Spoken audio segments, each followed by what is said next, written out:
Welcome back to Winging It Down Under.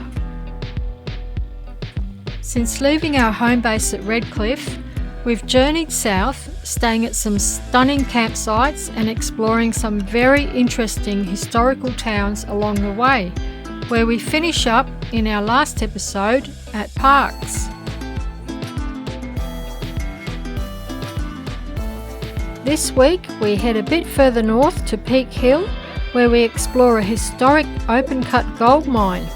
Then, after finding another fantastic campsite, we head towards Orange, stopping on the way to visit the quirky Utes in the Paddock and admire the unique sculptures as we drive along Lachlan Way.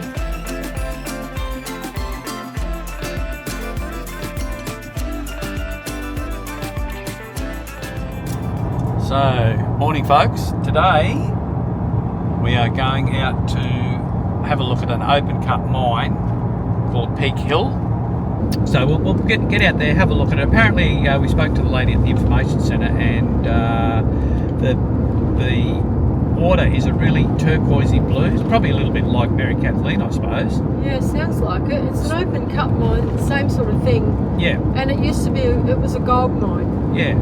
So we'll you can do a walk around, so it should be good. Yeah. So we'll take you up anyway and have a look around and see what it all looks like. Yeah. Should be a good day. Yeah, should be.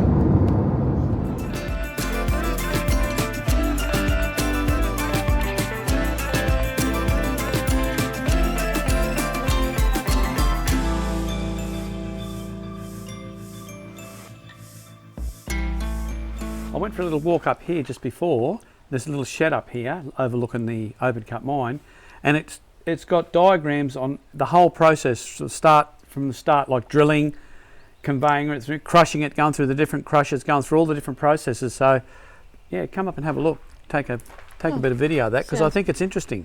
Sounds good, Steve.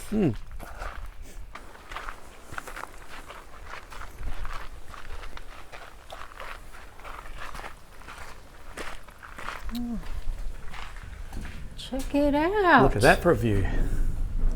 Yeah. It does remind me of Mary Kathleen. It does, yeah. So these pictures are all interesting here. That's where the mine started. That's what it was like beforehand. That's what it looks like now. Big difference. Mm-hmm. And what I was talking about before was this diagram here, which is really interesting, how the whole process from start to finish, you just go through the whole thing. Right. Tells you where all the conveyors went. That's interesting.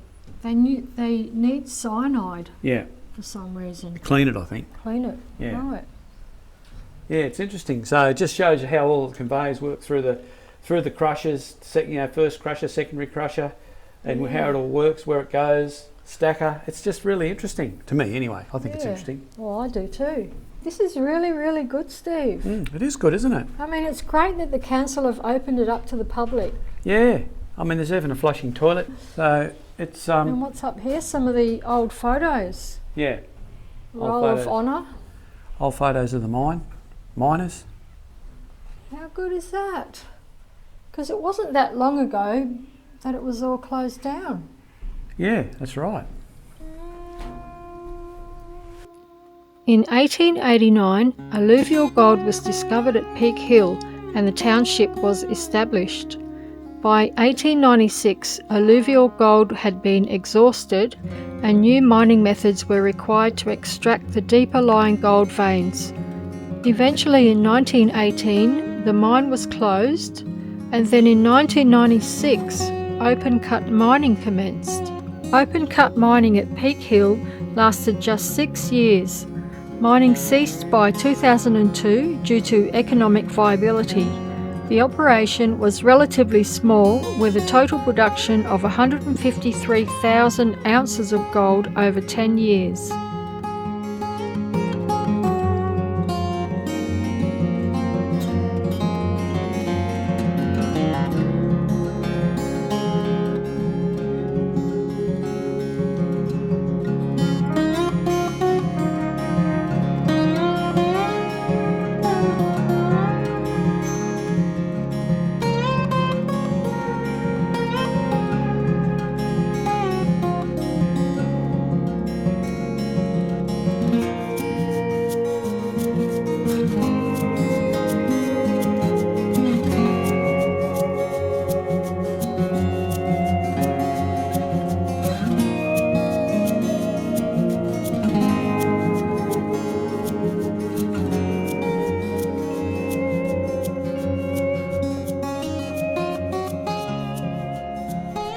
So we're going to do this walk, go for a bit of a walk around, have a bit of a look, so before it gets too hot. Gold Mine Discovery Trail. You can do a Peak Hill Bushwalk Trail.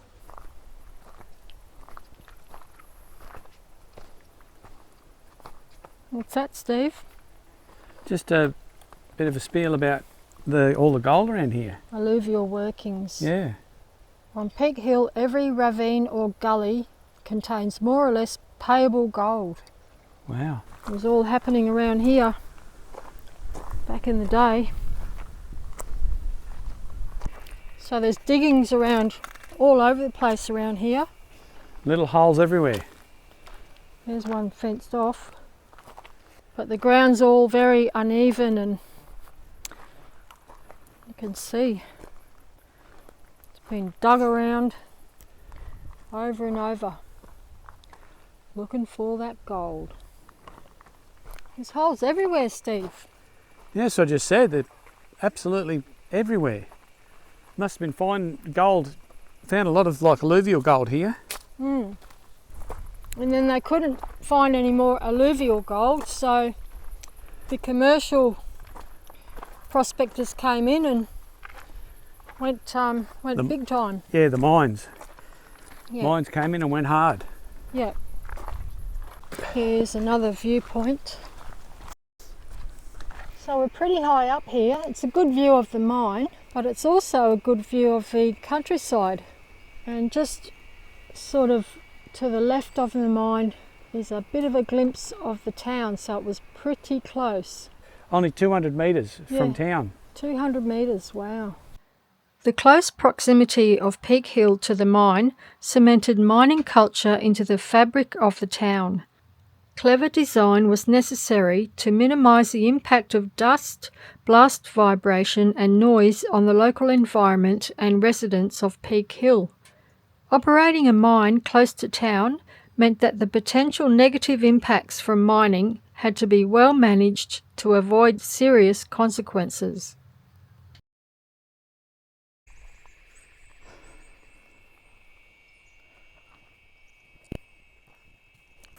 I was just doing a bit of filming, trying to get some of the diggings around here.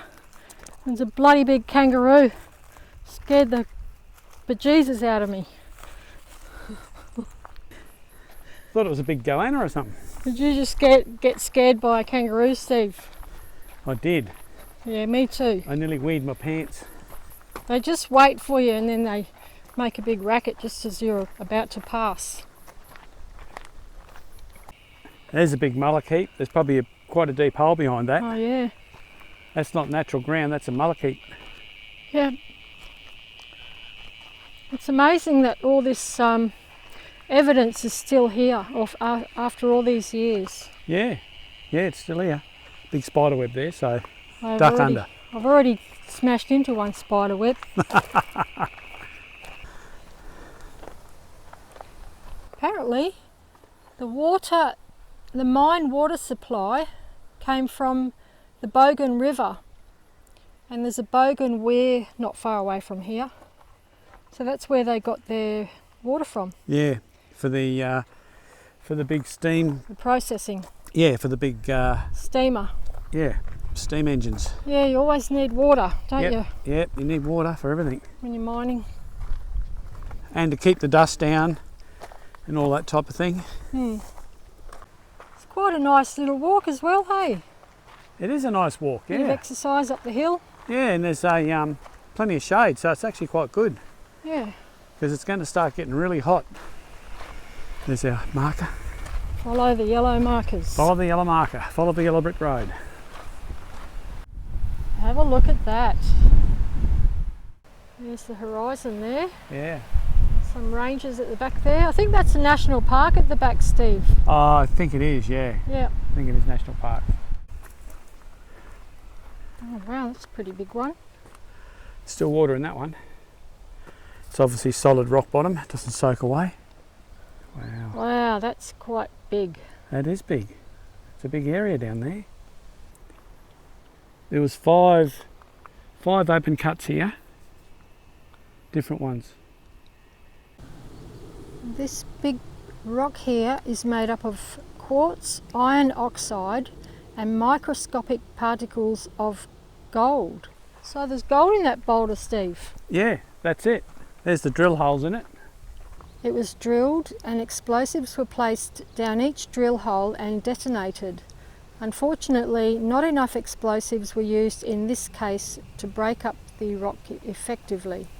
The boulder was too large to pick up and had to be rolled by a dozer to its final resting place. The boulder has been estimated to weigh 30 tonnes and contains about 2 ounces of gold. It's amazing that they didn't keep going until they broke it up. They had excavators and things, you know, did. like get a rock breaker and... That's $6,000 worth. Yeah. Mind you, it might have cost them more Oh, to bust it up than it was actually than they were going to get out of it, so possibly. they probably just left it. But that's interesting. It is. It's a lot of work doing all that.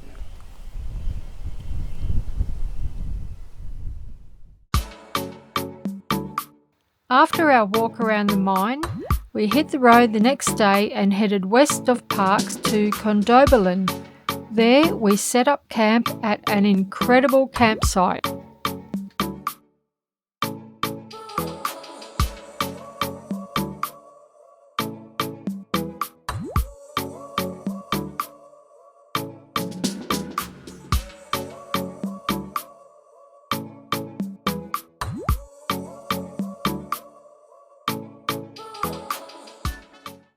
Well, have a look at this campsite. It's called Gum Bend Lake. It's just outside of Condobolin, and I think we've hit the jackpot. I think we have.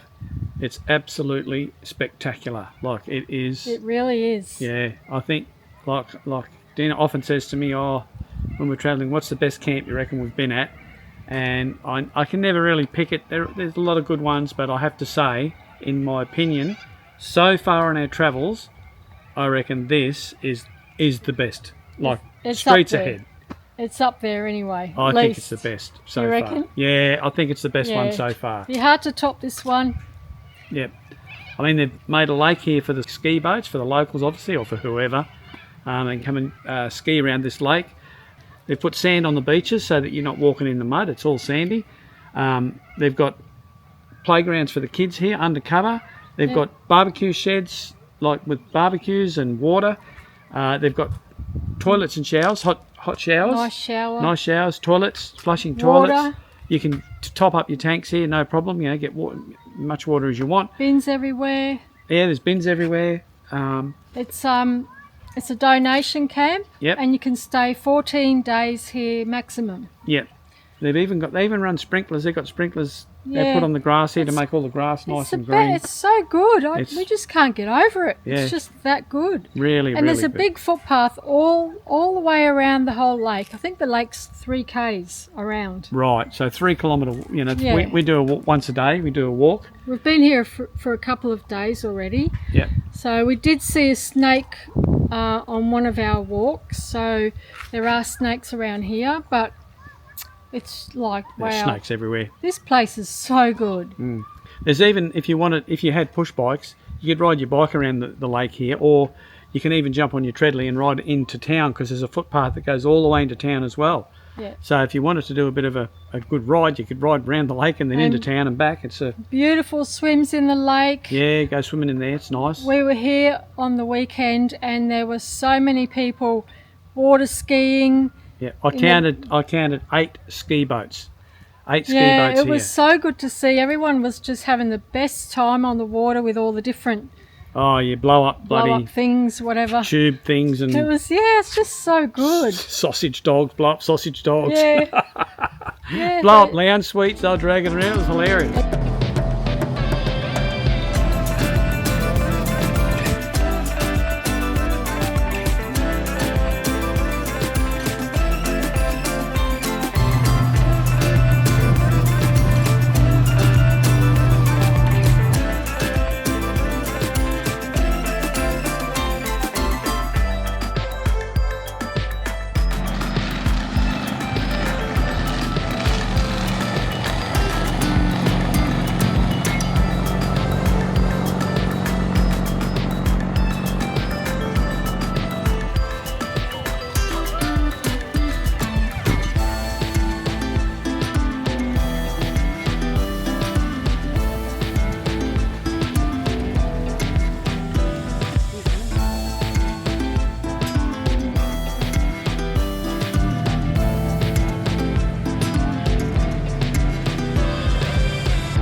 Hello again everybody. So we have just left our magnificent campsite at Condobolin and we've just driven down the road to the information centre, and we're here at we're going to have a look at a muster here. It's a different kind of a muster. It's a ute muster.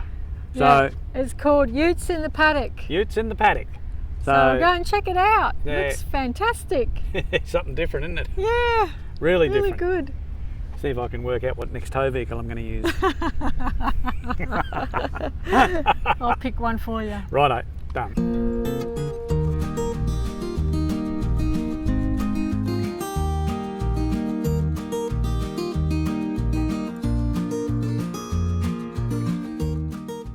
How about this one? This one's called a U-Butte. You beauty. I U-Butte. had one like that and I had one like that. Did you? Yep. Are these all Holdens? Yeah. Yep. Oh, right. Yep, they're all Holdens. Yep.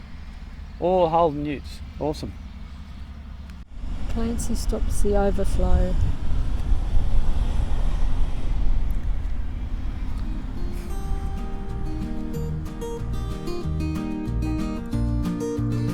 Camels, the first outback utes.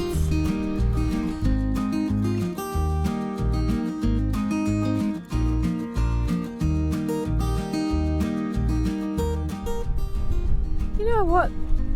These are good because they tell you a bit of some of the stories of how utes are utilised. Utilised, oh very good, honey. In the country. Yep.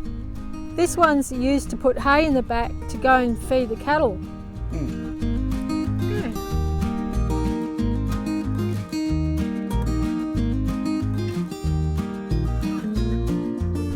This is my favourite. It's called Utopia. Utopia. I like this one. That's cool, isn't it? That's an old ute. That's really old. Yeah, that's an old one. That's I think it's FB. Does it tell you? EK. Yeah, EK. So it tells you each model. Yeah, 1961 EK.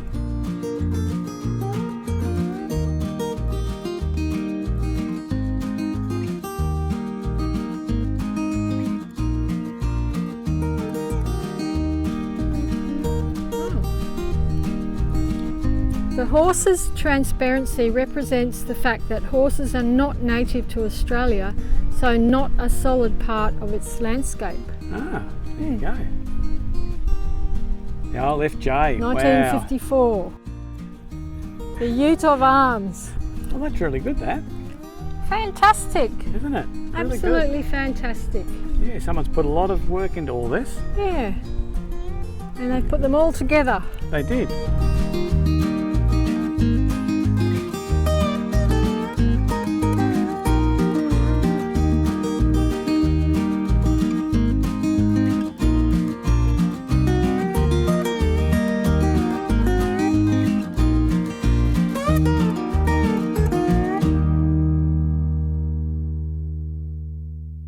Right, we'll go and check out the information centre right here, and then we're off to Orange. Yep, and on the way to Orange, there's apparently on this road, there's, I can't remember how many, but there's a lot of Sculptures all the way along the road. all the way along, so that'll be interesting too. Yep, we'll stop and show you those, obviously.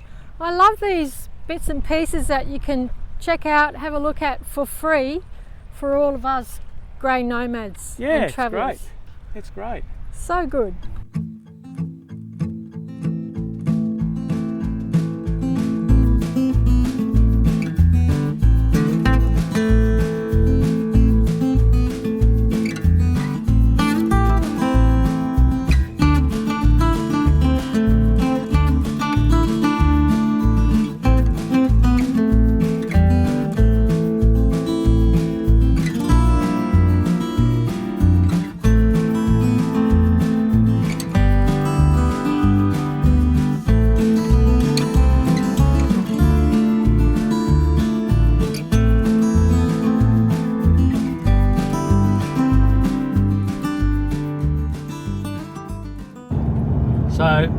we're finished at the information centre there. We're now on the way from Condobolin to Forbes, and this is along this road here is where all the sculptures are. So apparently the girl at the information centre said that you can spend half a day going along here looking at all these sculptures. So apparently it's quite interesting. We'll soon find out.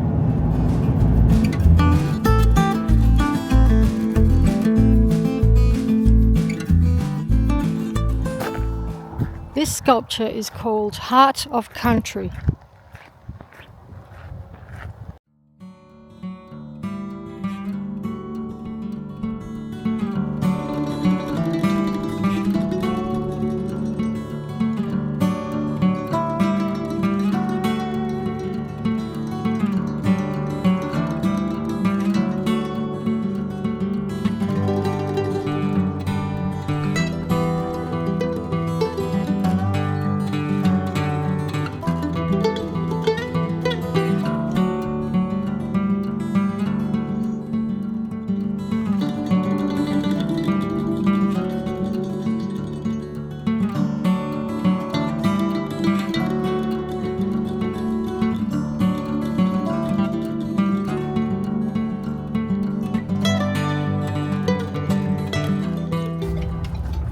The good thing about this drive with all the sculptures is that you can tow the caravan and have a look on the way.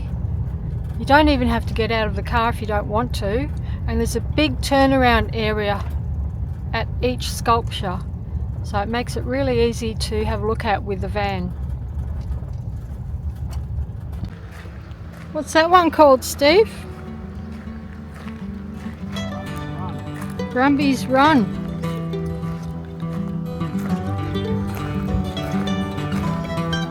Love this one.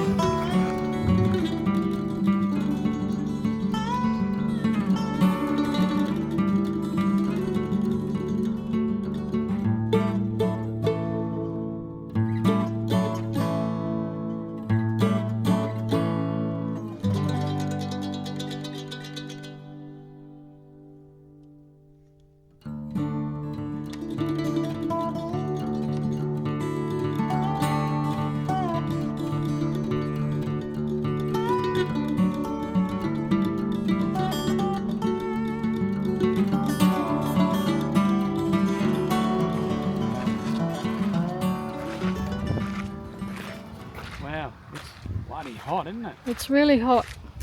Like really hot. Nice when you get back in the car in the aircon. Yeah. It's actually a good concept because it gives you an opportunity to have a bit of a break and stretch your legs on the way. Yeah, I think it's about 90 odd k's. Yeah, something like that. To Forbes. Yeah.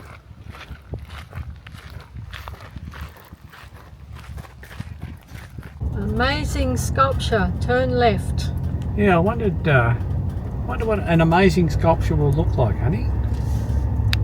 Well, that's an amazing structure. Okay, moving on. Moving on.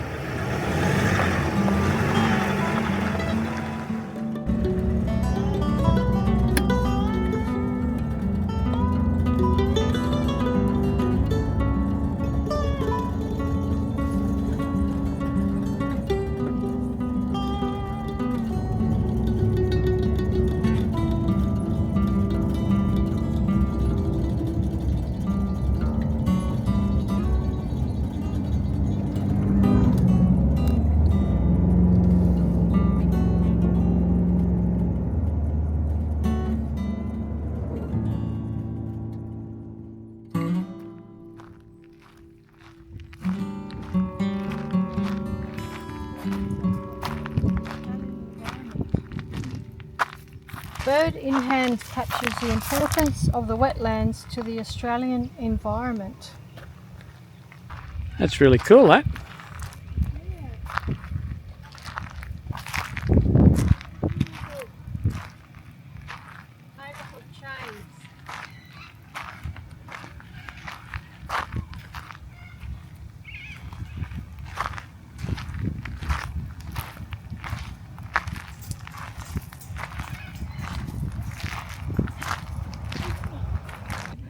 This sculpture reminds viewers that we need to preserve and protect this important environment and its future, including all creatures such as native birds, all of which are in our hands. This sculpture is called Roadkill. It sees a kangaroo taking revenge on its nemesis in a humorous and comical way.